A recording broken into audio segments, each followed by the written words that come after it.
మన ముఖ్యమంత్రి చంద్రబాబు నాయుడు గారు లేడీస్ కోసం ప్రొవైడ్ చేసిన ఫ్రీ బస్ ఫెసిలిటీని మనము ఉపయోగించుకోవాలనే ఉద్దేశంతో ఈరోజు నేను ఒక అర్జెంట్ పని ఉండి ఊరెళ్ళాలనుకున్నానండి. దానికోసం బస్ స్టాండ్‌కి వచ్చాను. అక్కడికొస్తే నేను గమనించింది ఏంటంటే 95% పైగా లేడీసే కనిపిస్తున్నారు బస్ స్టాండ్‌లో. ఎక్స్‌ప్రెస్ బస్సులు వస్తుంటే మాత్రం లేడీస్ అటువైపు పరిగెడుతున్నారు. కానీ డీలక్స్, లగ్జరీ, సెమీ లగ్జరీ వాటికి మాత్రం లేడీస్ పరిగెత్తట్లేదు.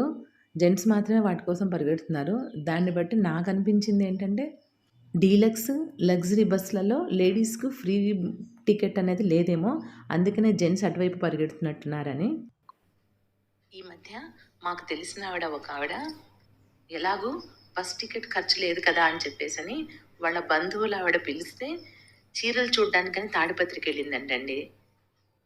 అంటే ఇలా చీరలు చూడ్డానికో, పొద్దుపోక ఊరికి పోయి కబుర్లు చెప్పుకోవడానికో కాదు కదండి గవర్నమెంట్ మన లేడీస్ కోసం ప్రొవైడ్ చేసింది ఈ ఫ్రీ బస్ ఫెసిలిటీని. గవర్నమెంట్ లేడీస్ కోసం ఒక మంచి ఉద్దేశంతో ఈ ఫ్రీ బస్ ఫెసిలిటీని ఏర్పాటు చేస్తే కొద్దిమంది లేడీస్ మాత్రం దీన్ని దుర్వినియోగం చేస్తున్నారు. ఇలాంటి పిచ్చి పనులు చేసి మన మర్యాదను మనమే తీసుకోకూడదు కదండి. ఏమైనా పండు కోసుకోమని కత్తిస్తే గొంతు కోసుకోకూడదు కదా. మీరేమంటారు?